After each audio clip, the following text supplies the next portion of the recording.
All right, get ready. We're going up high today, way up, into the world of arborists. It's a deep dive into, well, it's what it takes to be one, not just, the climbing and chainsaws, but Yeah. like the stuff that pops up in a job interview, our source, Indeed.com, the place everyone goes for jobs. And get this, being an arborist is like this crazy mix of science, strength, and love for nature. It'll probably surprise you. It really is fascinating. Yeah, you might think it's all muscles, right? But employers are looking for someone who really gets trees, like the biology, and of course they got to handle physical stuff, it's demanding work, but also a real passion for the environment. Passion for the environment. That's not what I pictured with arborist, I gotta say.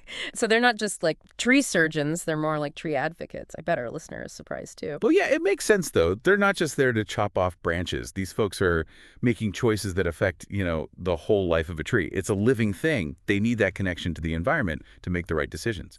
Okay, so let's get down to it. What kind of questions do these tree whisperers get asked in an interview? I'm guessing it's not just, can you climb that tree? Ha ha ha, no, not quite. These questions, they really dig deep into the knowledge you need. Like, one is, describe your experience with tree disease identification and treatment. Whoa, hold on. So it's like you're a tree detective, got to spot the little signs, figure out what's wrong, then, prescribe the treatment. Exactly. Imagine a tree, leaves are wilting. Is it a fungus? Roots messed up, not enough water. An arborist's got to be like Sherlock Holmes, gathering the clues to figure it out. And just like a doctor, the treatment's got to be just right for what's wrong. And I bet that treatment isn't always as simple as just, trimming a branch. Nope. Sometimes it's the soil, sometimes it's bugs, sometimes it's even protecting the tree from like construction or whatever's stressing it out. Speaking of stress, another question is all about safety. It asks, what precautions do you take to ensure safety while performing tree care tasks? hmm I mean, that tells me this job is not for the easily scared. You got that right. Heights, chainsaws, heavy equipment, it's risky. A good arborist, they're always thinking about the risks, following all the safety rules, making sure everyone's safe. So, like a first responder for trees, but way up high. And sometimes those calls are for some really tricky situations. There's this question it asks, can you describe one challenging situation you faced in your previous role and how you handled it? hmm And our source it actually gives a crazy example.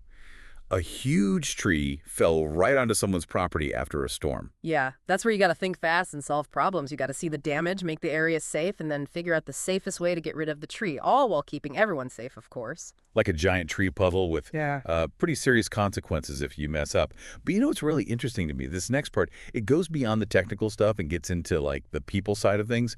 One question asks, how do you handle customers who are unhappy with your services? Hmm. So there's more to it than just knowing about trees, right? Oh, yeah, definitely. Arborists are always talking to clients, often homeowners who really love their trees.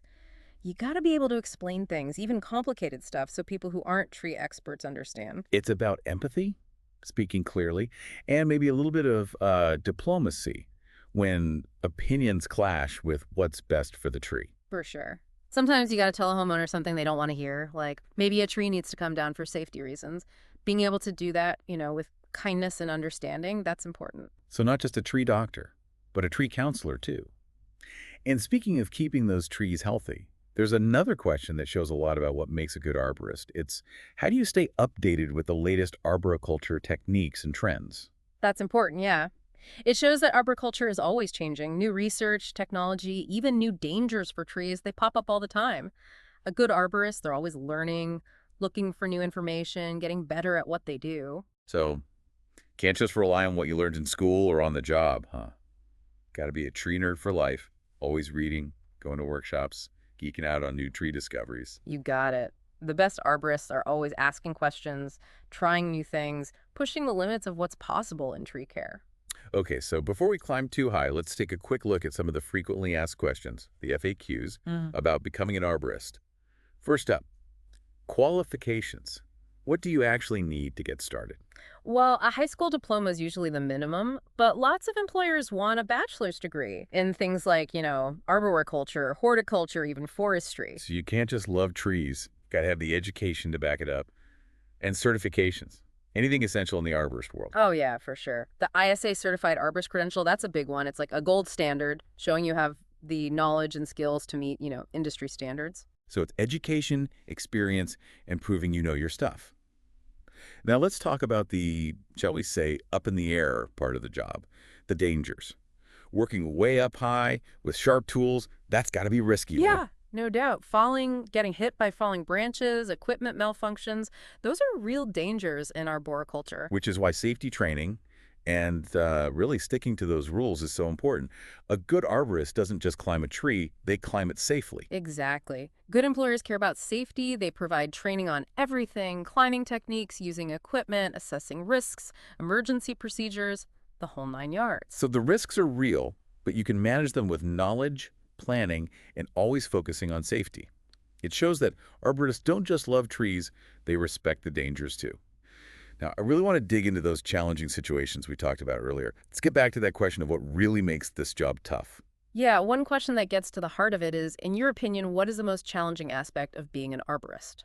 It makes you think beyond just the skills and consider what the job really demands.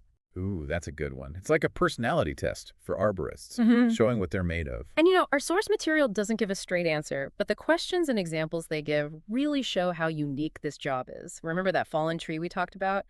That's just one situation where you gotta think on your feet, adapt, stay calm under pressure. It's like being a tree detective, a first responder, and a therapist all at once. That's it. You need to assess, make decisions, take action, and all while making sure everyone's safe. And don't forget the human side we talked about. Balancing what the tree needs with what the client wants, that can be tricky. Oh, for sure. You're fighting for the tree's health, but also dealing with, people's expectations. And sometimes they just don't get the science behind tree care. Exactly. An arborist needs to be a teacher, a communicator, a diplomat, all while staying true to what's best for the tree. It's that mix of knowing your stuff and knowing how to talk to people that makes this job so special. And let's not forget that you always got to be learning and growing. I mean, the world of trees, it's always changing, right? New research, new tech, new threats. How do arborists even keep up? That's where that commitment to, always learning comes in. Workshops, conferences, all those publications, online stuff too. Tons of ways for arborists to stay ahead of the game. Like, did you know there are whole journals just about the latest discoveries in arboriculture? Wow, really? Entire journals. That's serious dedication. I guess with climate change and invasive species and all that, the challenges never stop, huh? You got it.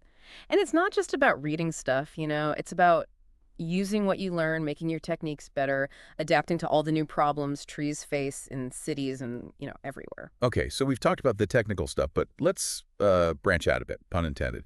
Let's talk about the human side of arboriculture. Yeah. We touched on working with clients earlier. What are some things homeowners get wrong that arborists have to deal with?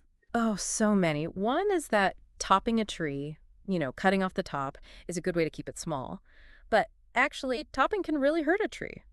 Makes it more likely to get sick and, rot. So it's like giving a tree a bad haircut. Looks smaller for a bit, but in the long run, you're just messing it up. Exactly. Another one is that all trees need pruning every year, but different trees have different needs, and pruning too much can actually weaken a tree. So you can't treat them all the same. Arborists need to, look at each tree and figure out the best way to care for it. That takes a lot of knowledge. It does, and sometimes you got to be a bit of a counselor too. People get attached to their trees, and it can be hard for them to accept that a tree needs to come down, even if it's dangerous. Yeah, I can see that. Right. Like saying goodbye to an old friend. Right. An arborist needs to handle those situations with empathy, but still, their priority is keeping everyone safe, the homeowner and the whole community. So it's about technical skills, communication, and understanding people's feelings. Yeah, you could say that. Now, before we go too far, let's get back to that interesting question. What's the most challenging part of being an arborist? Our source doesn't give us one answer, but it's given us a lot to think about. What stands out to you? Hmm.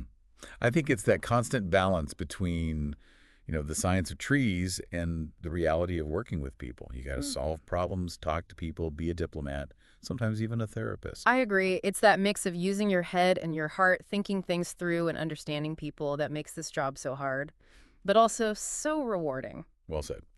All right, let's move on to the last part of our deep dive. We'll wrap everything up and leave our listener with some things to think about. So after all that, after climbing through the world of arborists, has your view changed? Did you realize how much goes into it? Yeah, it's been pretty eye-opening, hasn't it? We started thinking about like chainsaws and climbing, but it's so much more than that. It's science, it's skill, it's problem solving, it's this whole connection to nature. We talked about figuring out tree diseases, all the safety stuff, even dealing with clients. What really stuck with you? Hmm. For me, it's that idea of the arborist as a tree detective Yeah. out there observing, putting the pieces together, using their knowledge to solve these like ecological mysteries. Yeah, like they speak tree. Yeah. Understanding their needs, protecting them in a world that isn't always so tree-friendly. And we can't forget the danger, right? We kind of take it for granted, the work they do, but they're up there facing real risks to care for these, essential parts of our world. It makes you want to look up more often, not just to see how pretty the trees are, but to appreciate the people who keep them healthy. I agree. And their work, it goes beyond just the trees. Healthy trees clean the air, give us shade, stop erosion. They make our communities better in so many ways. So after this deep dive, do you think you'll ever look at a tree the same way again? I know I won't. It's like we've got this new way of seeing them, a way that shows all the knowledge, the skill, the dedication that goes into caring for them. That's a great way to put it. Well, we've reached the end of our journey into the world of arborists. We hope you've learned something new about these amazing professionals and how important they are. Remember, the more you know, the more you can do. Understanding how everything's connected, that's what helps us make a difference. So keep exploring, keep asking questions, and keep those trees growing. Until next time, stay curious.